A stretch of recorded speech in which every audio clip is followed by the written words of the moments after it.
Hey guys, welcome to Living in Light. This is our first podcast. My name is Christopher, And my name is Luis. and pretty much in this podcast video, we're just going to be doing an introduction, and Lewis is just going to be asking me a couple questions. Yeah, so let's start it. So Chris, for you, what is living in light? Honestly, for me, living in light is like when we once used to not know about God, and you're living in the worldly desires, and then you start to have a relationship with God, and you start to like step out of the darkness and go into the light more, and you start to kind of live the way as Jesus did too. Doing things that are like more related to that. Yeah, all right. Sounds good. Yeah. For me, living in light, it means that, like when you don't know about Jesus, it's like you got this blindfold on and it's like basically you're just living in darkness, like you just living in, in evil. We're living in evil times, but it's like you don't notice you're living in evil times. But then when you come to Jesus and he's all light, God is all light. So once we come into him, like you start seeing everything in a different way, and it's not, it's not that you think that you're better than everybody. It's just that you know that you're a sinner, and then you wanna kind of like, just give your life to Jesus because he's the only way that he can make things work, and make your life better. Yeah. Yes. Yeah, I mean, yeah, it's like it says too. I think I forgot where it says, but we're supposed to kind of like tell someone or like spread it around because like it's kind of messed up for us to we're supposed to love our neighbors, so it's kind of messed up for us to not tell them because then it's like we're stopping them from like having eternal life. And I feel like, I mean, nowadays it's like, you got the gospel everywhere, like social media especially. Don't worry, that's a cat. No, okay, it's not a cat, but yeah, but you gotta all over social media you got people spreading the gospel. I mean, there's churches in every corner, which it's a good thing. And some people, like, I remember when before I started coming to church, before I accepted Jesus, I remember like my friends. I got a friend in special that he used to invite me to church all the time. And I didn't want to. I'm like, yo, like, why is this guy always trying to invite me? Like, he doesn't have anything better to do.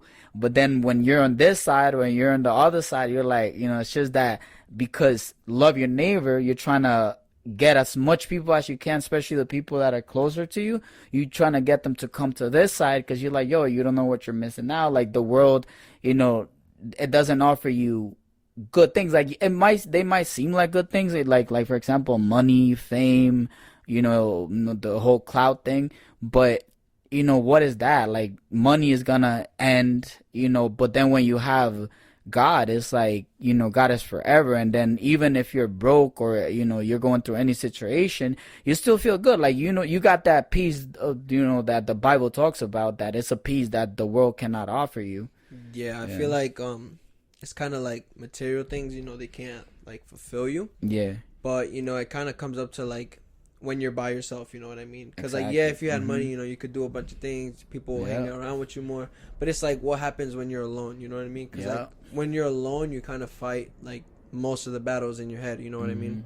Like you're dealing with probably like lust or even like like sometimes you're just fighting a lot in your head. So it's like what goes on in your head when you're alone. That's the difference. Because I mean, obviously, when I used to like be on my own, like it would take me off and you just want to do like bad stuff. True. But like once you like go into God, it's like more peaceful, like you said. It's like it doesn't bother you too much.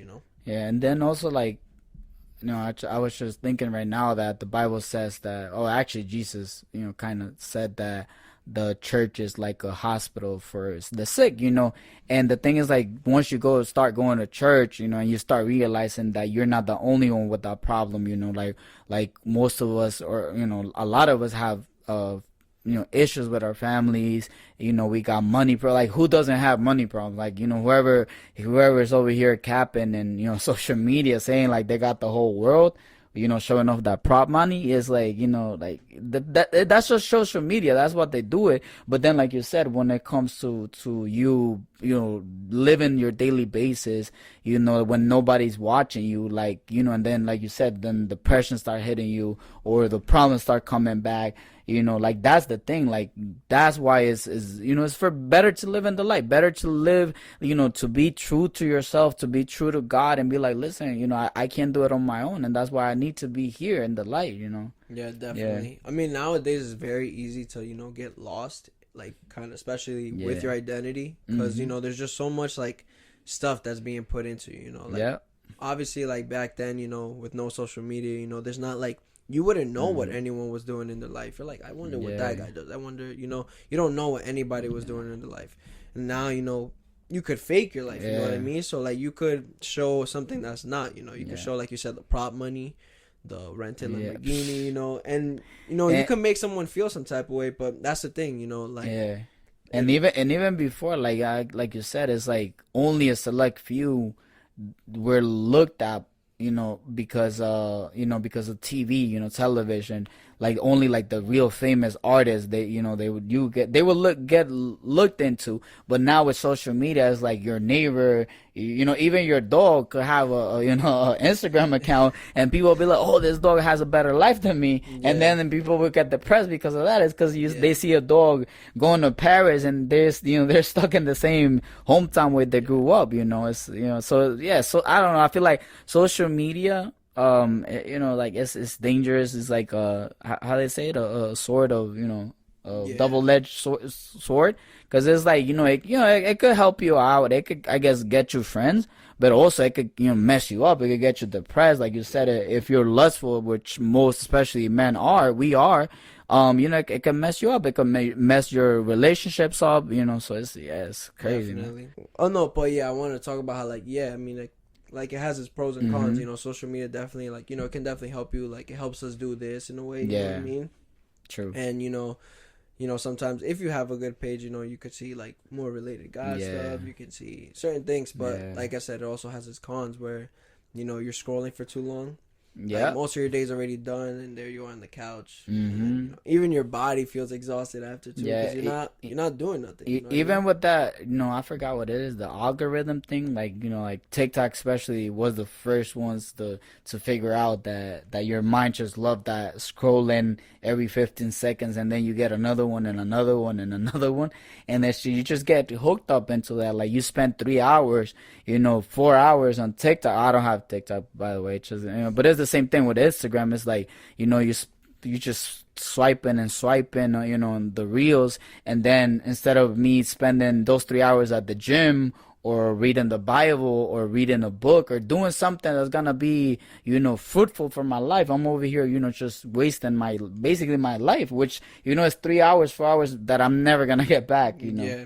I deleted like social media at one point too, like all of it. Yeah. Like, cause I mean, like now everything has like a shorts now, or like reels. Like before Instagram, like they didn't have that until like TikTok came, and then YouTube didn't have that until. So it's like kind of like you kind of gotta delete all of those, you know, because like let's say maybe you want to keep YouTube, but YouTube, it has like its reels too. Yeah. So like you have to delete all of them, even Snapchat now. Yeah. But I've deleted them at some point, and like I barely use my phone. Like there was no, like, what would I pick up? Like there was nothing I could do with it. So I just like I guess live my life as regular people were. That's another thing. I feel like, I mean, I'm older than you, so like I was born in the 90s, so like for us, when there was no smartphones around, it was just TV and maybe, you know, game consoles. Like that's what I would spend my time, you know, game consoles.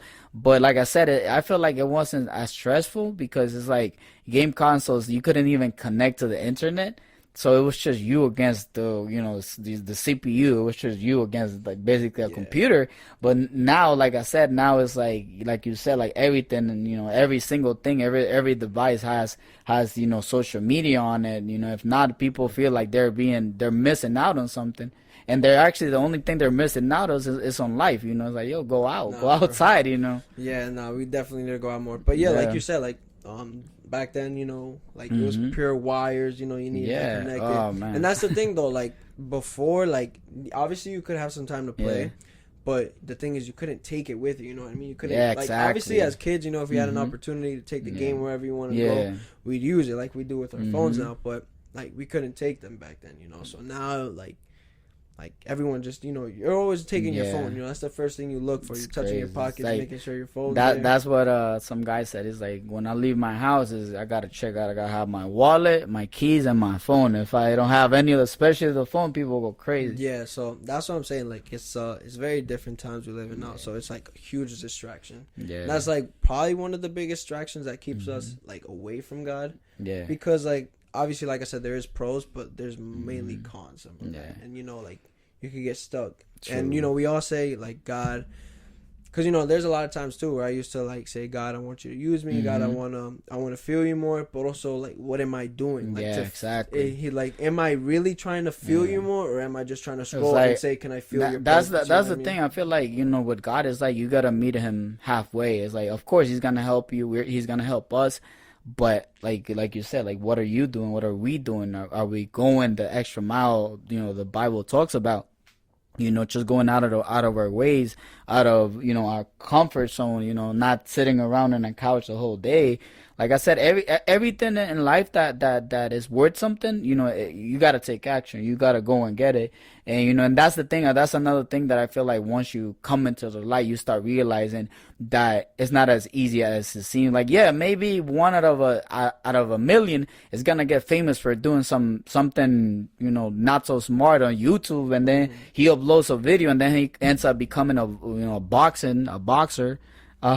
You know what I'm saying? Like, yeah, that's one in a million, but then, it can't be two of them. Like, maybe that guy got lucky, but then what about, it's a lot of them. Same thing, like, with rappers, same thing with, like, models, like, and that's the thing, that's how the devil gets you. Like, how far are you willing to go, just to become famous? And then when you hit the fame, what are you gonna do with the fame, Yeah. It's like I said, like, it's very easy to get caught up now, and it's just like, distractions are everywhere.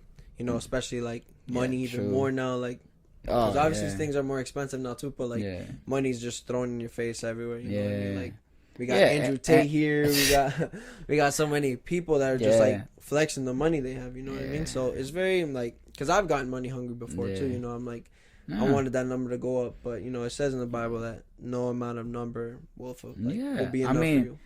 Think about it, like, everything has an expiration date, like we as humans, we have an expiration date, and there's gonna be a time where we're gonna have to leave this earth, like, our body's gonna it's gonna die, and what is that money gonna be worth for? Like, for what? For I guess your family to fight over it, or it's not gonna be worth nothing. Alright guys, so our camera actually died right there, but we only lost a couple minutes, so we're actually going to end it right here. On the next podcast, we'll be talking about more topics, so you guys can definitely comment down on this video. Let us know what some topics you guys want to hear. So thank you guys so much for watching this video, and see you guys on the next one. God bless you. Peace out.